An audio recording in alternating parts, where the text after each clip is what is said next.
The sound of the pen scratching against the paper echoed like a gunshot in the silent boardroom. Xavier didn't just sign the divorce papers. He flourished his signature with an arrogant smirk, tossing the pen across the mahogany table toward his wife, Wyatt. He thought he was finally cutting loose a dead weight to run off with his young mistress. He called Wyatt plain, boring, and a burden on his rising career. But Xavier didn't know that the ink on those papers had sealed his fate in a way he never imagined. Within the hour, a judge would read a last will and testament that would turn Xavier's victory into absolute ruin. He thought he was walking away with his freedom, but he had just signed away a $50 million fortune. The conference room on the 42nd floor of the Thorne and Henderson law firm smelled of lemon polish and stale coffee. It was a cold, sterile environment, fitting for the end of a 10-year marriage. Outside the floor-to-ceiling windows, the Chicago skyline was gray and weeping with rain. But inside, Xavier Sterling was beaming. He adjusted the cuffs of his Italian suit, a suit Wyatt had saved for 3 months to buy him for his last birthday, and looked across the table with a mixture of pity and disdain. Wyatt sat opposite him. She wore a simple beige cardigan and dark slacks, her hair pulled back in a practical, if slightly messy bun. She looked tired. Her hands were folded in her lap, her knuckles white. She hadn't looked at him since they entered the room. "Come on, Elle," Xavier said, his voice dripping with faux sympathy that barely masked his impatience. "Don't drag this out. It's embarrassing. We both know this marriage has been over since I made senior VP. You're just not built for my world anymore." Mr. Henderson, the family attorney who had known Wyatt since she was a child, sat at the head of the table. He was a man of few words, with bushy grey eyebrows that currently knit together as he looked at Xavier. "Mr. Sterling," Henderson said, his voice gravelly, "I must advise you one last time. Once these papers are signed and filed, the dissolution of assets is final. You are waiving your right to any future spousal support or claims on Wyatt's potential future assets. In exchange, you keep the condo in the city and the BMW, and you assume no responsibility for her current financial situation." Xavier let out a sharp, barking laugh. He leaned back, lacing his fingers behind his head. "Henderson, look at her. Her financial situation is a pile of medical bills from her late father and a teacher's salary. I'm doing her a favor by taking the condo and the car so she doesn't have to pay the taxes on them. I'm the one with the assets here. I just want to make sure she can't come clawing at my bonuses next year." He turned his gaze to Wyatt. "No offense, Elle, but you know it's true. You've always been a bit of a mouse. I need a lioness. Someone who can stand next to me at galas and not look like the catering staff." Wyatt finally looked up. Her eyes were red-rimmed, but dry. There was a strange calmness in them that Xavier mistook for defeat. "Is that what Vanessa is? A lioness?" Xavier's smirk faltered for a second, then returned wider than before. "Vanessa understands ambition. She understands me. She's waiting downstairs, actually. We have a flight to Cabo at 4 p.m. to celebrate. So, if you could just sign." He slid the papers aggressively toward her. Wyatt reached out. Her hand didn't tremble. She picked up the cheap plastic pen the firm provided. Xavier had refused to let her use his gold Mont Blanc, and looked at the document. "Are you sure about this, Xavier?" Wyatt asked softly. "You're absolutely sure you want nothing to do with me or my family ever again? You want a clean break?" "Cleaner than a hospital floor," Xavier scoffed. "Sign it, Wyatt. Stop being dramatic. It's over. Go find yourself a nice librarian or a mechanic. Someone on your level." Mr. Henderson cleared his throat. "Wyatt, you are under no obligation to sign this version. We can contest for the house." "No," Wyatt said, her voice strengthening. "He wants the condo. He wants the car. He wants his freedom. Let him have it." She pressed the pen to the paper. The sound was distinct. Scritch, scratch. She signed her name, Wyatt Vance. She had already dropped Sterling. Xavier snatched the papers the moment she lifted the pen. He quickly scribbled his own signature, pressing down so hard he nearly tore the page. "Done!" Xavier slapped the table. "Finally. God, I feel 10 pounds lighter." He stood up, buttoning his jacket. "Well, Henderson, file those immediately. I want the divorce decree effective as of today." "The decree will be filed this afternoon," Henderson said, his face impassive. "However, Mr. Sterling, please sit down." Xavier checked his Rolex. "I don't have time for chit-chat." "Like I said, Cabo." "Sit down, Xavier," Wyatt said. It wasn't a request. The tone was different, sharper, colder. It was a tone he had never heard from her in 10 years. Xavier paused, halfway to the door. He turned around, confused. "Excuse me?" "The meeting isn't over," Mr. Henderson stated, opening a leather-bound folder that had been sitting to his right, untouched until now. "We have concluded the matter of Sterling versus Sterling. We must now move to the second item on the agenda." "I don't have any other business with you people," Xavier sneered. "You do," Henderson corrected. "You were listed as a mandatory attendee for the reading of the last will and testament of Mr. Arthur Vance, Wyatt's father." Xavier rolled his eyes so hard it looked painful. "Oh, for God's sake! The old man died 3 weeks ago. What did he leave? His collection of rusty fishing lures? The medical debt from his cancer treatments? I'm not paying his bills, Henderson. I just divorced his daughter. I'm out." "Mr. Vance's debts have all been settled," Henderson said smoothly. "And he did not leave fishing lures. He left instructions. And since you were Wyatt's husband at the time of his death, you are named in the preamble. You must be present for the reading to validate the timeline." "Fine," Xavier huffed, throwing himself back into the chair. He pulled out his phone and texted Vanessa. "Running 10 mins late. The mouse is making a scene. Order champagne." "Read the old man's letter. Let's get this over with." Wyatt sat perfectly still. She wasn't looking at Xavier anymore. She was looking at the leather folder with a mixture of grief and steel. She knew what was inside. Xavier, in his arrogance, had never bothered to ask who Arthur Vance really was. He just saw a man in flannel shirts who lived in a cabin. He never asked about the years before the cabin. He never asked about the patents. "I will begin," Henderson said, putting on a pair of reading glasses. He broke the wax seal on the heavy, cream-colored envelope. "I, Arthur James Vance, being of sound mind and body," Henderson began. Xavier tapped his foot impatiently. He was already mentally in Cabo, visualizing Vanessa in that red bikini. He had no idea that the man he had called a useless old redneck was about to destroy his life from beyond the grave. To understand the magnitude of the mistake Xavier had just made, one has to understand the last 10 years. Xavier met Wyatt in college. She was on a scholarship, studying literature. He was a business major, already obsessed with appearances. He dated her because she was pretty in a quiet way, but mostly because she was supportive. She did his laundry. She proofread his essays. She cooked dinner while he studied. She was the perfect starter wife.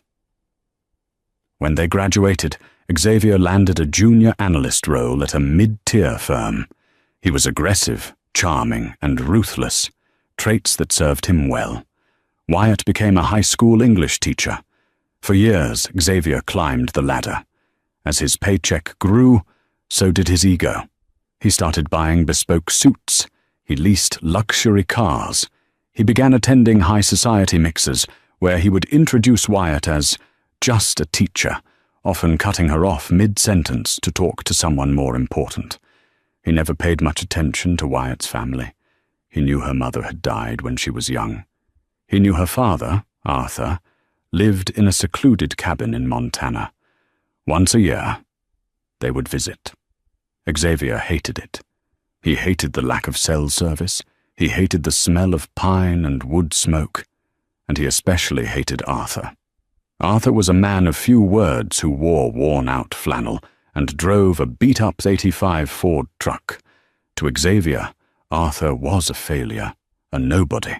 "How can you stand him?" Xavier had complained 3 years ago during their last Christmas visit. "He just sits on the porch whittling wood. He has no ambition, Wyatt. It's sad. No wonder you have no drive. It's genetic." Wyatt had just smiled tightly and said, "He's happy, Xavier. He has peace. That's worth more than a corner office." "Peace doesn't buy a penthouse," Xavier had retorted. That was the beginning of the end. 6 months ago, Xavier met Vanessa. She was the new marketing director at his firm, 26 years old, blonde, ambitious, and morally flexible. She fed Xavier's ego in a way Wyatt never did. She told him he was a king, a conqueror. She looked at his Rolex with hunger, not indifference. The affair started quickly. Late nights at the office, weekend conferences in Miami. Xavier didn't even try very hard to hide it. He wanted to be caught. He wanted an excuse to leave. When Arthur fell ill with pancreatic cancer, Wyatt took a leave of absence to care for him. Xavier stayed in the city, complaining that her absence was inconvenient for his schedule. He never visited the hospital. He never sent flowers. When Arthur died, Xavier didn't attend the funeral. He claimed he had a crucial merger meeting. In reality, he was shopping for engagement rings with Vanessa. That was the breaking point. Wyatt returned from the funeral, packed a single suitcase, and moved into the guest room. 2 days later, Xavier slapped the divorce papers on the kitchen counter. "I'm doing this for us," he had said, gaslighting her to the very end. "We've grown apart. I'm soaring and you're grounded." Now, sitting in the law office, Xavier checked his watch again. 5 minutes had passed. "Item 1, real estate," Henderson read. Xavier yawned. "Here we go. Who gets the cabin? If it's me, I'm selling it for firewood." Henderson ignored him. "To my beloved daughter, Wyatt, I leave my primary residence in Montana, comprising of the cabin and the surrounding 3,000 acres of timberland." Xavier paused. 3,000 acres. That was a lot of lands. Even in the middle of nowhere, timberland had value. Maybe a few million? A pang of annoyance hit him. He had just signed away rights to her assets. Well, whatever. A few million wasn't worth staying married to a bore. "Item 2, liquid assets," Henderson continued. "Wait," Xavier interrupted. "Liquid assets? The guy couldn't afford a new truck." "Please hold your questions until the end," Henderson snapped. He turned the page. "To my daughter Wyatt, I leave the contents of my primary investment portfolio." Henderson paused for effect, looking over his spectacles at Xavier. "This portfolio is held in a blind trust managed by Vanguard. The total value as of this morning's market opening is $42,500,000. The room went silent. The only sound was the hum of the air conditioner and the sudden, ragged intake of breath from Xavier. He froze, his brain short-circuited. 42 million? He whispered. "That's impossible. He was a lumberjack. He was a nobody." "Mr. Vance," Henderson said icily, "was the primary patent holder for the hydrofiltration system used by almost every municipal water plant in North America. He invented it in the 80s. He sold the manufacturing rights but kept the royalties. He chose to live a simple life because he despised people who were obsessed with wealth." Xavier felt the blood drain from his face. He looked at Wyatt. She hadn't moved. She was staring at her hands, a single tear rolling down her cheek, not for the money, but for the memory of her father. "You knew," Xavier choked out. "Wyatt, you knew?" "I knew he was comfortable," Wyatt said quietly. "I didn't know the amount.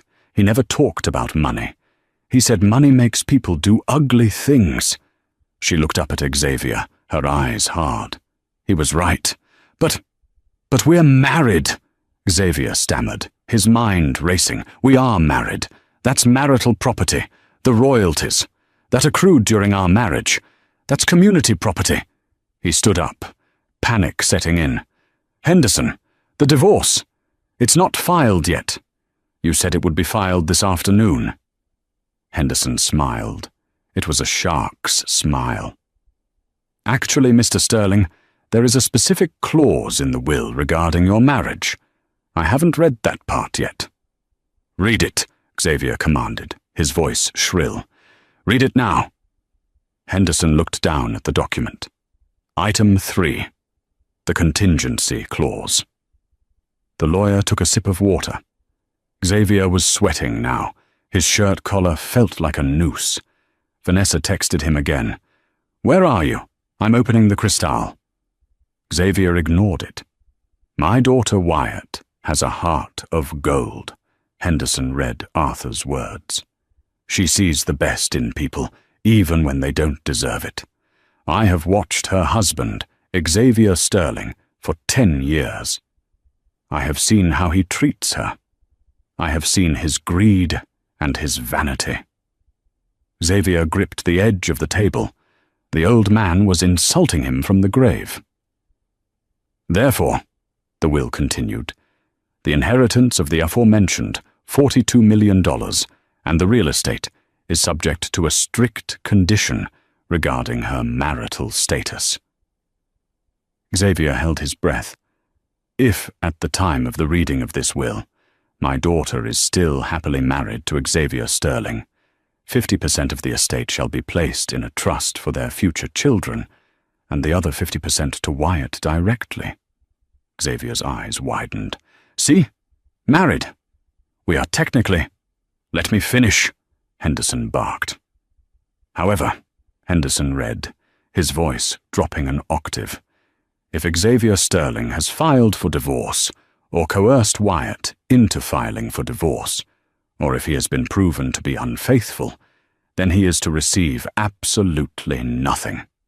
Furthermore," Henderson looked directly at Xavier, "if Xavier Sterling has signed any legal separation or divorce agreement prior to this reading, waiving his rights to Wyatt's assets in an attempt to discard her, then that document shall serve as irrefutable proof of his intent. By his own signature, he forfeits any claim to the Vance estate." The silence that followed was heavy, suffocating. Xavier looked at the divorce papers sitting on the corner of the table. The ink was dry. His signature, arrogant, large, flourishing, stared back at him. He had signed it 10 minutes ago. He had mocked her while doing it. "No," Xavier whispered. "No, you can't do this. I rescind it. I rescind my signature." He lunged for the papers. Mr. Henderson was faster. He placed a heavy hand over the document. "These are legal documents, witnessed by a notary and an officer of the court. You cannot simply rescind them because you found out you lost the lottery, Mr. Sterling." "It's fraud!" Xavier screamed, his face turning purple. "She trapped me. She knew. She let me sign it." "You prepared the papers, Xavier," Wyatt said, her voice cutting through his hysteria. "You hired the lawyer. You set the terms. You insisted on the clean break. You wanted to keep your bonus. You wanted the BMW. You got exactly what you asked for." Xavier fell back into his chair, looking like a man who had been shot. The realization was crashing down on him. The $40 million, the timberland. It was all gone, and he had given it away to keep a used BMW and a 2-bedroom condo. But the drama was far from over, because Arthur Vance wasn't just rich. He was vindictive against those who hurt his daughter. "There is one final addendum," Henderson said, turning the last page, "regarding the debts." Xavier looked up, dazed. "Debts? You said he had no debts." "I said his medical debts were settled," Henderson corrected. "But Mr. Vance purchased something quite substantial 3 days before he died. A promissory note."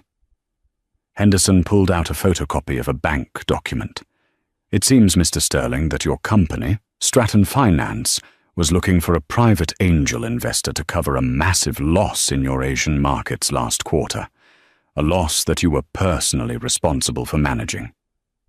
Xavier went cold. That was a secret. If the board found out about the Asian market loss, he would be fired.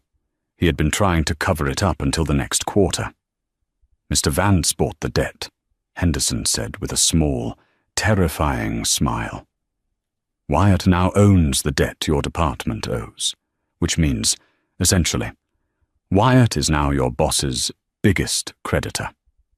Xavier looked at Wyatt. The mouse, the boring teacher. She stood up slowly, smoothing down her cardigan. She didn't look like a mouse anymore. She looked like the owner of a $50 million empire. "I think," Wyatt said softly, "we need to have a talk about your employment status, Xavier. But first, you should probably answer Vanessa. She's been texting you a lot." The elevator ride down from the 42nd floor was the longest 30 seconds of Xavier Sterling's life. Wyatt stood in the corner, clutching the leather folder containing her father's will to her chest. She stared straight ahead at the brushed steel doors, her expression unreadable. Xavier, conversely, was vibrating with a chaotic energy that hovered somewhere between rage and nausea. "Wyatt," he hissed, keeping his voice low so the other 2 people in the elevator, a courier and a paralegal, wouldn't hear. "We need to fix this. Now." Wyatt didn't blink. "There is nothing to fix, Xavier. You wanted a clean break. You signed the papers." "I signed them under false pretenses," Xavier argued, sweat beading on his forehead. "You withheld information. That's entrapment." "I withheld nothing," Wyatt replied calmly, finally turning to look at him. Her eyes, usually soft and yielding, were now as cold as the Montana winter. "You never asked. In 10 years, you never once asked about my father's life before the cabin. You never asked about his work. You were too busy talking about yourself." The elevator dinged. The doors opened into the opulent marble lobby of the Thorne and Henderson building. "I'm calling my lawyer," Xavier threatened, following her out. "I'll contest the will. I'll contest the divorce. You won't see a dime of that money until I've dragged you through court for a decade." Wyatt stopped abruptly near the revolving doors. She turned to him, and for the first time, Xavier saw the lioness he claimed he wanted. But she wasn't roaring for him. She was roaring at him. "Go ahead," she said, her voice steady. "Mr. Henderson is one of the best estate attorneys in the state. And regarding the divorce, you were the one who insisted on the expedited, uncontested filing to get to Cabo with Vanessa. You created the trap, Xavier. I just let you walk into it." She stepped through the revolving doors and into the rainy Chicago afternoon. A sleek black town car was waiting at the curb, a courtesy from the law firm for their high net worth client. A driver in a cap held the door open. Xavier watched, mouth agape, as his boring wife stepped into the luxury vehicle without looking back. "Xavier!" The shrill voice snapped him back to reality. He turned to see Vanessa sitting on a velvet bench in the lobby, looking annoyed. She was scrolling through her phone, her Louis Vuitton luggage stacked beside her. She wore a tight red dress that was inappropriate for a Tuesday afternoon, but perfect for the attention she craved. "You've been up there for an hour," Vanessa complained, standing up. I've already ordered the Uber Black. We're going to be late for the lounge. I need a mimosa." Xavier looked at her. Really looked at her. 10 minutes ago, she was the prize. She was the trophy he had won. Now, staring at her heavily lined eyes and the pouty expression that used to turn him on, he felt a wave of revulsion. She was the reason he had just lost $42 million. But he couldn't tell her. Not yet. Panic seized his chest. If Vanessa knew he was effectively broke, that he had lost the potential fortune, she would leave him before they even reached O'Hare. And right now, Xavier couldn't handle being alone. He needed a win. He needed to pretend, just for a weekend, that he was still the king of the world. He would figure out how to sue Wyatt on Monday. "Sorry, baby," Xavier forced a smile, though it looked more like a grimace. It dragged on. Wyatt was being emotional. You know how she is. Vanessa rolled her eyes, grabbing her purse. God, she's pathetic. Did she cry? "Yeah," Xavier lied. "She cried, begged me to stay, but I signed. It's done. I'm all yours." Vanessa smirked, hooking her arm through his. "Good. Let's go. I want to be on the beach by sunset." The ride to O'Hare International Airport was tense. Xavier sat in the back of the Uber, staring out the window at the grey highway. His mind was racing. 42 million. The number kept flashing in his mind like a neon sign. He thought about the debt he owed at work. Wyatt owned that debt now. "Xavier, are you listening to me?" Vanessa poked his arm. "What?" "Yes. Sorry." "I said, I want to upgrade to first class," Vanessa said, checking her reflection in her compact mirror. "Business is fine, but the leg room in first is better, and I want the champagne service before takeoff." Xavier's stomach dropped. He usually put everything on his corporate Amex, but if Wyatt really owned the debt... No, that wouldn't affect his credit cards yet. But the divorce papers. He had agreed to take on his own debts immediately. "Let's just stick to the seats we have," Xavier muttered. "It's a short flight." "Don't be cheap," Vanessa scoffed.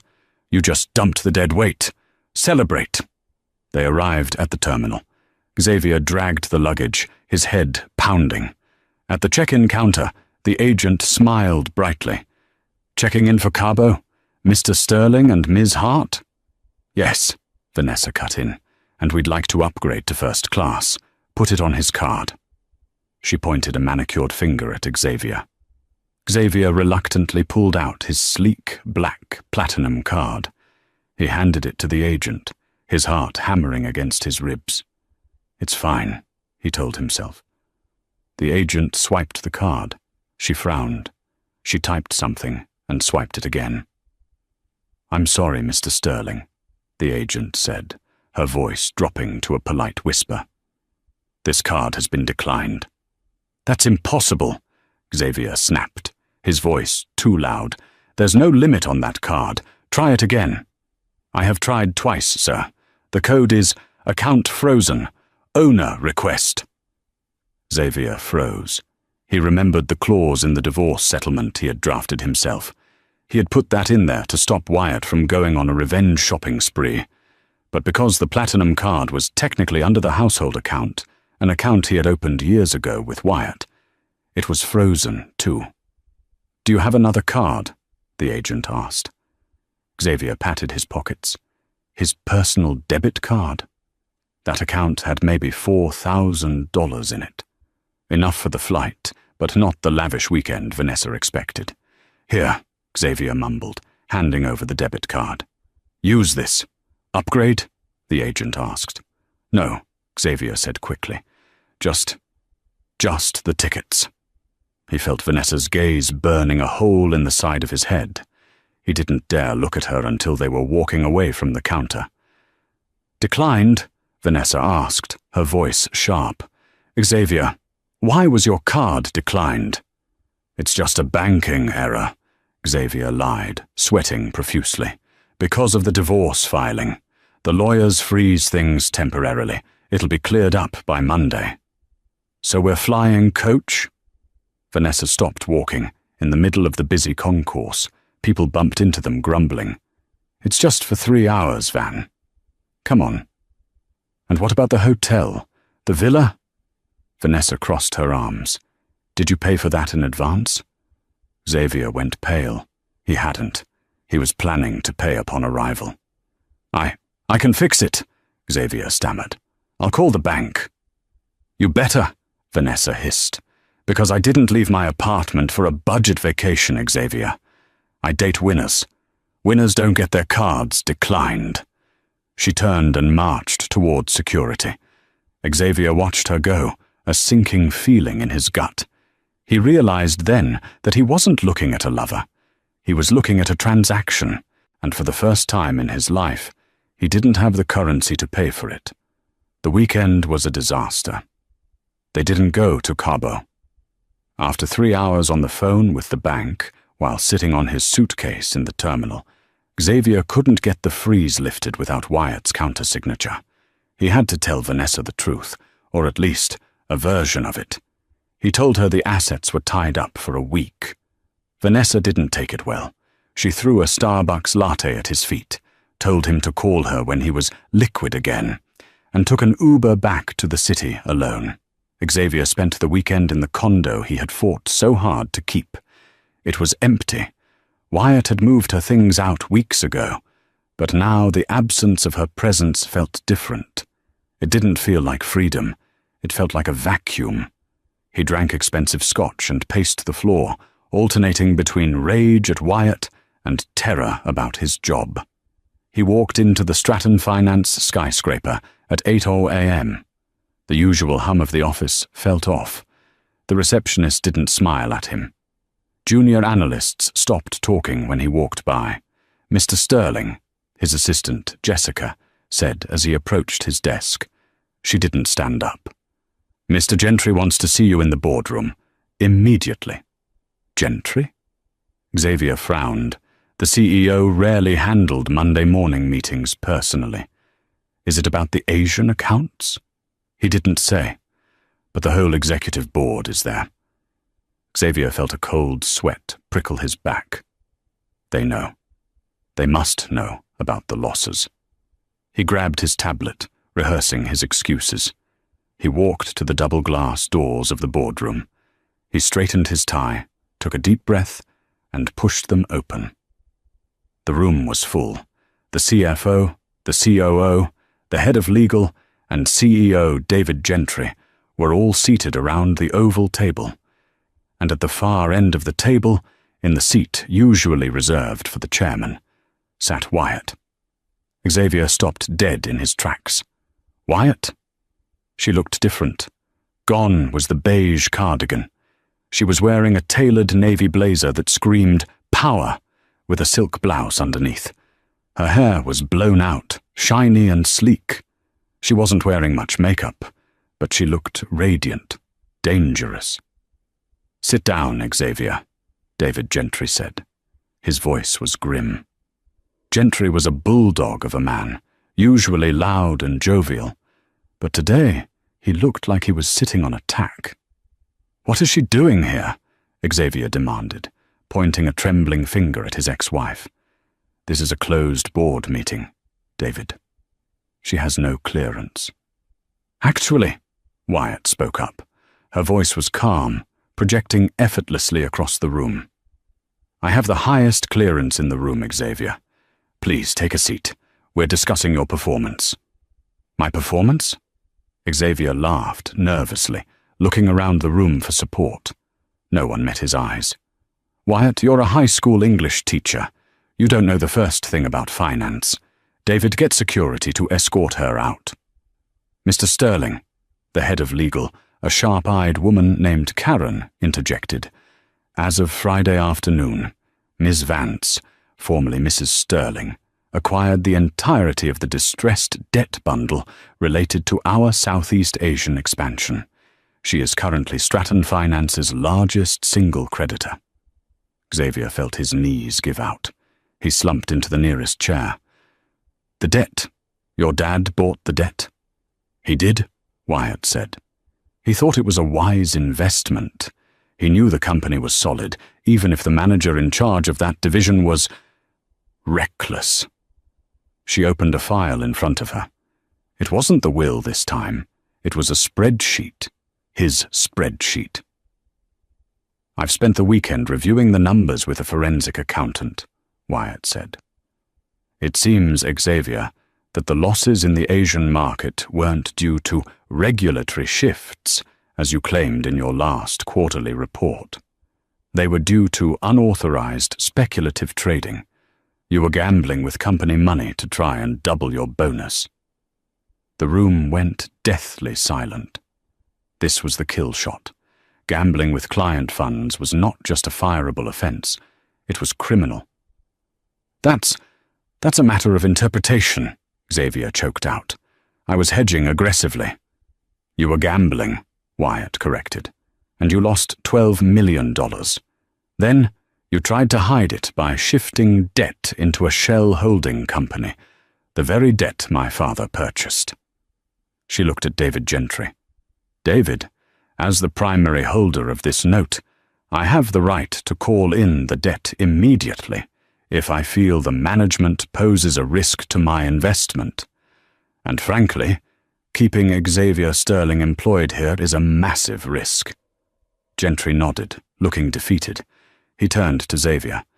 Xavier, under the circumstances, and considering the evidence Miss Vance has provided, we have no choice. You're firing me? Xavier whispered. I built this division. We are terminating you for cause, effective immediately, Gentry said. Security is waiting outside to escort you to your desk to collect your personal effects. Your company phone and laptop stay here. You can't do this. Xavier stood up, his face red. Wyatt, this is vindictive. You're doing this because I left you. Wyatt stood up too. She didn't yell. She didn't cry. She just looked at him with a mixture of pity and finality. I'm not doing this because you left me, Xavier. I'm doing this because you're a liability. You sign papers without reading them. You gamble with money that isn't yours, and you treat people like stepping stones. She closed the file. You wanted to be a lion, Xavier. Lions survive in the wild. Let's see how you do. Wyatt turned to the CEO. Thank you, David. I expect the repayment plan on my desk by Wednesday. Good day. She walked past Xavier without stopping. He smelled her perfume, something new, something expensive, like jasmine and rain. 2 security guards stepped into the room. Mr. Sterling, one of them said, placing a hand on his shoulder. This way, sir. Xavier was marched through the office. The bullpen was silent. Hundreds of eyes watched him. He saw Vanessa standing near the copy room. She wasn't looking at him with sympathy. She was holding her phone, recording him being escorted out. She was already distancing herself, turning his downfall into content for her social media. They led him to the elevator, the same elevator he had ridden down with Wyatt just days before. They didn't even let him pack his box. They handed him his coat and shoved him out into the lobby. He stood on the sidewalk, the bustle of Chicago moving around him. It was raining again. He had no job. He had no wife. He had no fortune. And as he reached for his phone to call a cab, he remembered he didn't have a car coming either. He was grounded, and Wyatt was soaring, but Xavier wasn't the type to just give up. As the rain soaked his expensive suit, a dark thought began to form in his mind. He knew things about the company. He knew things about Wyatt. If he couldn't have the money, he would make sure she suffered for taking it. He hailed a taxi. Take me to the 5th District Precinct, he told the driver. If he was going down, he was going to try and drag everyone else with him. He was going to accuse Arthur Vance of insider trading. The fluorescent lights of the SEC, Securities and Exchange Commission, regional office in Chicago, hummed with a headache-inducing frequency. It was a stark contrast to the warm wood paneling of Xavier's former office, or even the sterile luxury of the law firm. Here, everything was grey, bureaucratic, and intimidating. Xavier sat in a metal chair, his hands shaking slightly. He had been waiting for 2 hours. His suit was still damp from the rain, and he hadn't eaten since the morning, but the hunger in his stomach was nothing compared to the hunger for revenge burning in his chest. Across the table sat Special Agent Reynolds, a man with a face like a crumpled paper bag and eyes that had seen every white-collar scam in the last 30 years. Next to him was a younger agent, Agent Klein, who was furiously typing on a laptop. "Let me get this straight, Mr. Sterling," Agent Reynolds said, leaning back and crossing his arms. "You are voluntarily reporting a violation of the Insider Trading Sanctions Act, a violation that involves your former employer, Stratton Finance, and your ex-wife?" "Yes," Xavier said, his voice raspy but firm. "And her deceased father, Arthur Vance. It was a conspiracy." Xavier had spent the cab ride formulating the lie. It had to be believable. It had to be close enough to the truth to stick. "Explain," Reynolds said. "My ex-wife, Wyatt Vance, had access to my home office," Xavier began, weaving his web. "She knew my passwords. She knew I was working on the Southeast Asian restructure. I believe she stole confidential, non-public information regarding the distress of that division, and passed it to her father, Arthur Vance." Xavier leaned in, his eyes wide with feigned sincerity. Arthur Vance was a recluse, a man with no financial background. Suddenly, 3 days before he dies, he buys $10 million worth of specific, distressed debt? How? How would a lumberjack know to do that unless he had inside information? They used my work to bet against me, to buy leverage, and then used that leverage to fire me today. Agent Klein stopped typing and looked up. "That is a serious accusation, Mr. Sterling. It implies corporate espionage and securities fraud." "It fits, doesn't it?" Xavier pressed. "Look at the timing. I file for divorce, and suddenly she owns my debt? It was a setup. They planned to destroy my career and take my assets. I'm the victim here." Reynolds remained silent for a long moment, studying Xavier. "If what you say is true, the purchase of that debt is invalid. The assets would be frozen pending a federal investigation. Wyatt Vance could face prison time. But," Reynolds paused, "if you are lying to a federal agent, Mr. Sterling, to settle a domestic dispute, you will be the one in handcuffs." "I have nothing left to lose," Xavier said, and that part, at least, was true. "Investigate it. Freeze her accounts. Check her father's phone records. You'll see." Reynolds nodded slowly. "We'll open a file. But until we verify your claims, you are a material witness. Do not leave the city." The fallout was immediate and catastrophic. By Tuesday morning, the news had leaked. Xavier had tipped off a reporter at the Chicago Tribune, an old drinking buddy, ensuring the story ran front page. Wyatt was at the cabin in Montana when the news broke. She had flown there immediately after firing Xavier, needing to be close to her father's memory. She was in the dusty workshop, surrounded by the smell of cedar shavings and old oil, when her phone exploded with notifications. First, it was Mr. Henderson. "Wyatt," the lawyer's voice was urgent. "The SEC has frozen the Vanguard Trust. They've frozen the estate. Xavier has filed a formal complaint, accusing you and Arthur of stealing corporate secrets." Wyatt sank onto a wooden stool, clutching the phone. "He's insane. Arthur didn't steal anything. He barely knew how to use a smartphone." "It doesn't matter what the truth is right now," Henderson warned. "It matters what it looks like. And to an outsider, A recluse buying complex derivatives just before a crash looks suspicious. Xavier knows the system, Wyatt. He knows how to jam the gears. He's bought himself time, and he's trying to bankrupt you with legal fees before you can access the inheritance. Wyatt looked around the workshop. Her eyes landed on a row of old, leather-bound notebooks on a high shelf. Her father's journals. Arthur wrote in them every day. Observations about the weather, the timber, the birds. "Let him investigate," Wyatt said, her voice hardening. "Xavier thinks he knows who my father was. He's about to find out he was wrong. Wyatt, you need to come back to Chicago. You need to be deposed." "I'll be there," she said, "and I'm bringing evidence." Back in Chicago, Xavier was riding a temporary high. With the investigation open, Stratton Finance had to pause the termination proceedings, pending the outcome. Technically, he was on unpaid administrative leave, but he wasn't fired yet. He still had his company ID. He sat in the condo, which was now filled with empty takeout boxes. He felt like a genius. He had checkmated her. She couldn't touch the money. She would be tied up in court for years. Eventually, she would beg him to drop the accusation in exchange for a settlement. He would get his 10 million, maybe 20.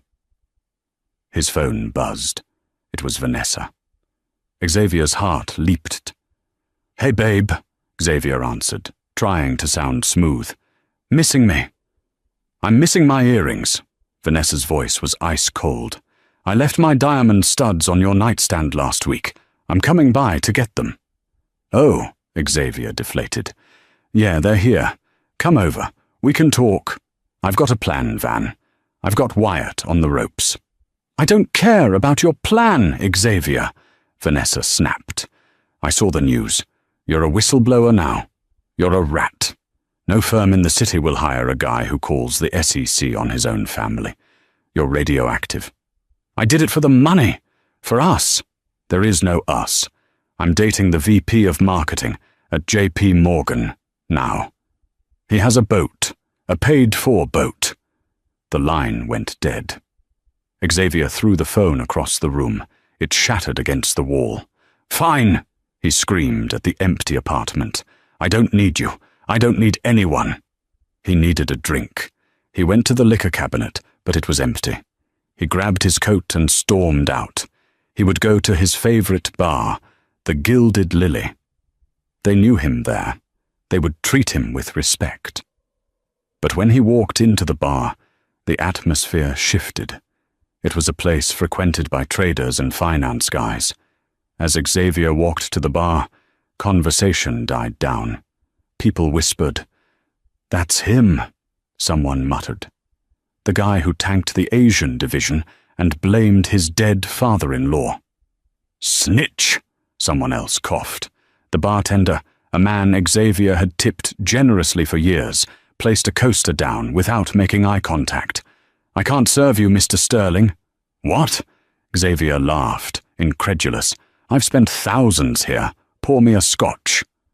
"Boss's orders," the bartender said. "Mr. Gentry called. Stratton Finance has a corporate account here. He said if we serve you, they pull their business. That's 50 grand a year, Xavier. You're buying your own drinks tonight. Somewhere else." Xavier stared at him, his face burning with humiliation. He turned around and walked out, the laughter of his former peers echoing in his ears. He was a pariah. He stood in the rain, the neon lights of the city reflecting in the puddles. The anger in his gut crystallized into something darker. Hate. Pure, unadulterated hate. If he couldn't have his life back, he would ensure Wyatt burned. He would make sure the SEC investigation found something, anything, to pin on her. He would plant evidence if he had to. He hailed a cab. "Take me to the office," he told the driver. "Stratton Finance." He still had his key card. It might not work for the elevators, but he knew the security guard on the night shift, old Jerry. Jerry was easily bribed. Xavier needed to get into his old computer. He needed to fabricate a digital trail linking Wyatt to his account. It was a desperate, criminal move. But Xavier was past the point of return. The deposition was scheduled for Thursday morning at the SEC regional office. It was a closed-door session, high stakes. Wyatt walked in, flanked by Mr. Henderson and a man Xavier didn't recognize, a tall, severe-looking man with wire-rimmed glasses and a forensic accounting certification pin on his lapel. This was Mr. Silas Thorne, no relation to the law firm, but a specialist in recovering hidden assets. Xavier sat on the other side of the table with a court-appointed lawyer, having burned through his retainer with his previous counsel. He looked haggard. He hadn't slept in 2 days. He had failed to get into the office. His keycard had been deactivated, and old Jerry had been replaced by a new security team. His plan to plant evidence had failed. Now, he had to rely on his ability to lie. "We are on the record," Agent Reynolds said, starting the recording device. "Case number 4492B. Investigation into allegations of insider trading regarding the estate of Arthur Vance." Reynolds looked at Wyatt. "Ms. Vance, your ex-husband alleges that you used his passwords to access Stratton Finance servers, obtained non-public data, and instructed your father to purchase debt based on that data. How do you plead to these accusations?" "They are false," Wyatt said calmly. She placed a heavy, canvas tote bag on the table. "Mr. Sterling," Reynolds turned to Xavier, "you stated that Arthur Vance had no financial background, that he was a simple lumberjack, incapable of understanding complex derivatives." "That's right," Xavier sneered, looking at Wyatt. The guy read fishing magazines.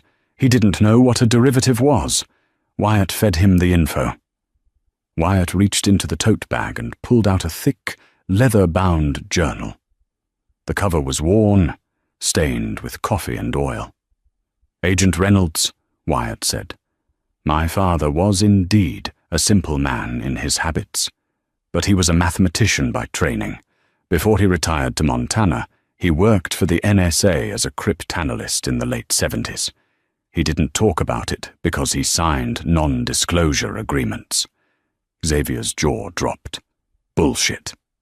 "It is a matter of public record if you have the clearance to look," Wyatt continued. "But more importantly, my father had a hobby. He liked to find patterns. He didn't trust banks, but he tracked them." She opened the journal to a page dated 6 months prior. "Please read this entry," Wyatt said, sliding the book to Agent Reynolds. Reynolds put on his glasses. The room went silent. Xavier turned a sickly shade of grey. That proves nothing," Xavier stammered. "He wrote that down. That's hearsay." "There is more," Wyatt said. She pulled out a USB drive. "My father was paranoid. He had a security system at the cabin, audio and video, high definition. He recorded the porch. He recorded you, Xavier." Mr. Henderson plugged the USB drive into the room's projector. A video appeared on the wall. It was Xavier, pacing on the wooden deck of the cabin, holding a Scotch glass. The audio was crystal clear. "Listen to me. Gentry doesn't know," Video Xavier was saying into his phone. "I'm cooking the books on the Asian deal. By the time they figure it out, I'll have moved the bonus into the Cayman account. Just book the flight to Cabo, Vanessa. We're going to be rich." The video cut out. Agent Reynolds slowly turned his gaze from the screen to Xavier. The look was no longer inquisitive. It was predatory. "Mr. Sterling," Reynolds said, his voice dangerously low. "You just admitted on tape to securities fraud, embezzlement and falsifying corporate records, and you filed a false report with the SEC to cover it up." "No," Xavier whispered. That was out of context."